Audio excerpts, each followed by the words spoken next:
What's up, guys? Jay LaValle, Joe Wrestling. This is going to be a World Team Trials recap, and I want to congratulate the athletes that I had the opportunity to corner and train in preparation for the event. Rich Fedalen, obviously, he became a champion at U20, 72 kilograms in Greco-Roman. All right, Richard, here it is. The results are in. Your first World Team. I know some guys were there to give you hugs off the mat. So who was here to witness this for you today? Those are my college coaches next year at Columbia, and then my coach Jay LaValle. He really just helped me focus on Greco, and he made me so much better. So I really have to thank him a lot for playing this. I know it may not have sunk in for you yet, but how do you think, associating your name with a World Team member is going to feel moving forward? It's been a goal of mine for a while. Last year I came up short and got second at the trials, so ever since then, pretty much, I've just been visualizing it and it's like working to make it happen. So. Yeah, you said your college coaches were helping you transition into Greco some. How long have you been in this style?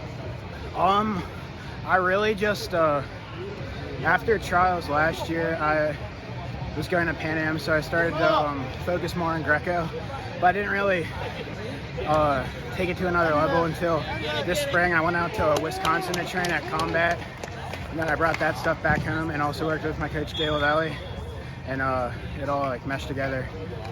Yeah, absolutely. Super exciting. Obviously working out pretty well for you, but also having competed at Pan Ams, how do you think that's going to benefit you at Worlds, knowing maybe what a foreign style already feels like?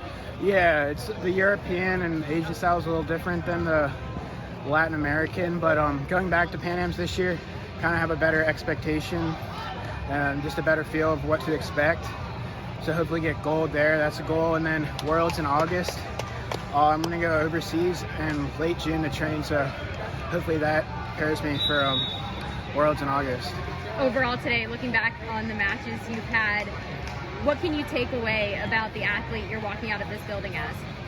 I just had a bye to the finals.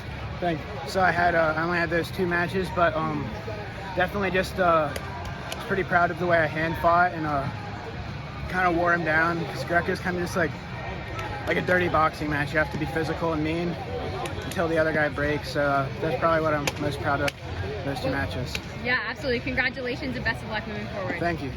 King Sandoval. Victor Vargas. Yes, drive, nice. Again?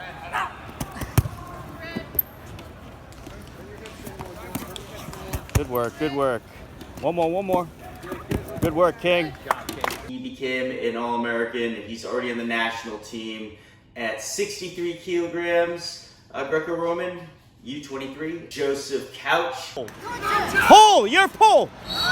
Nice, Joe. Finish it, Joe! He became a U20 finalist and also a national team member now. This came with a lot of adversity for all three men. And the training sometimes goes perfect, and it really did. The training went absolutely perfect for the last 6 weeks, and I couldn't have asked anything more of these athletes. And given everything they have every single day, constantly learning positions, being really patient with the process, and every single day I also talked about facing adversity. Because even when the training is perfect, I want them to understand that anything can go wrong at any single time. And for all three of those guys, they all faced some adversity. King Sandoval was dealing with a knee issue, and he basically missed, I think, 6 weeks of training, almost 6 weeks of training, maybe 5 weeks of training. And he really only had 2 training sessions to prepare for this. So he was really off.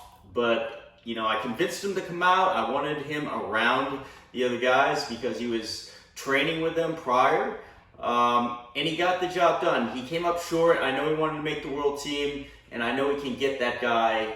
But a little bit more time with him. He was also graduating from the University of Maryland.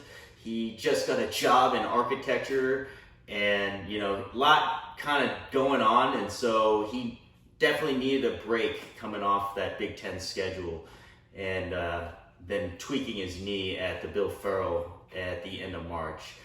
Joe Couch, he had his wisdom teeth out basically a week before. There was no other time to do it. He's enlisted at the United States Army West Point Academy, and this was the only time they could do it. And so he missed a week and a half of training himself, leading right up to the trials. And he knew he was going here anyways.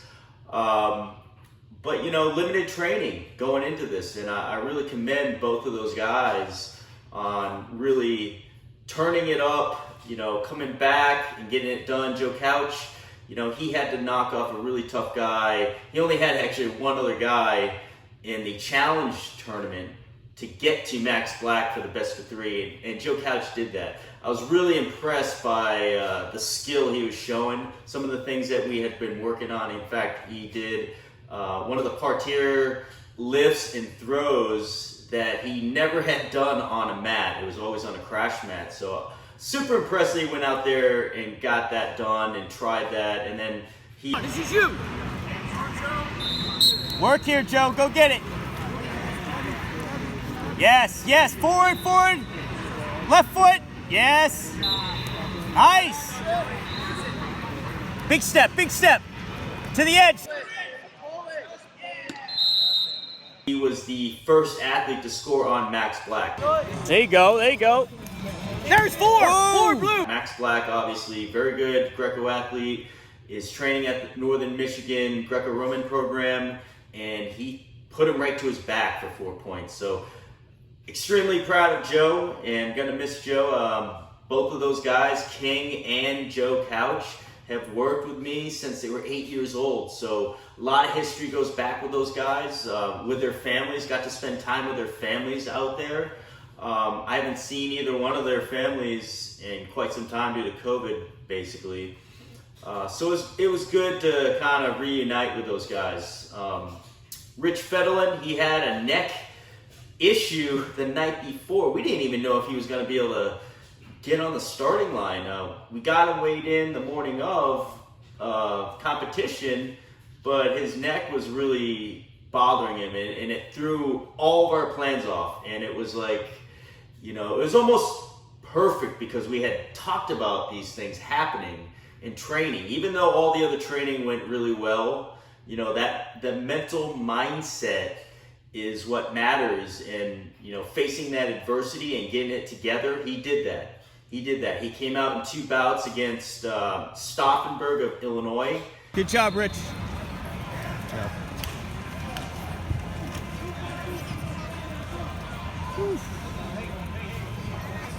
Nice work. And he just dominated him in the hand fight. Every single position, all the things that we've been working on. And in fact, Stauffenberg was the one that I was most not worried about, but was the one that I thought would actually wrestle Rich in the best of 3 finals. He's very strong, good position, a lot of respect to Stauffenberg. And I knew going in it was going to be tough, but Rich had only wrestled him to a 4-3 bout in Vegas a month ago.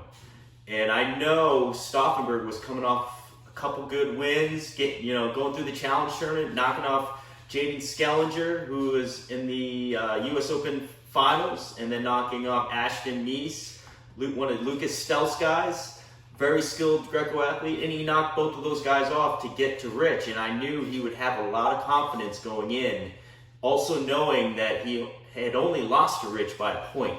But Rich was really ready. We were really prepared, not necessarily for Stauffenberg, but for anybody in the world. That's what all of our training had been geared for the World Championships. And we knew if we were doing that, Stauffenberg or whoever he was facing in that best of 3 finals was just they were gonna have to really bleed to beat him. And I don't think Stauffenberg was ready for the hand fight that Rich really put out. So again, I'm really super proud of these guys. You know, and again, I'll reiterate, you know, training can go perfect, and sometimes you really don't want it to go perfect.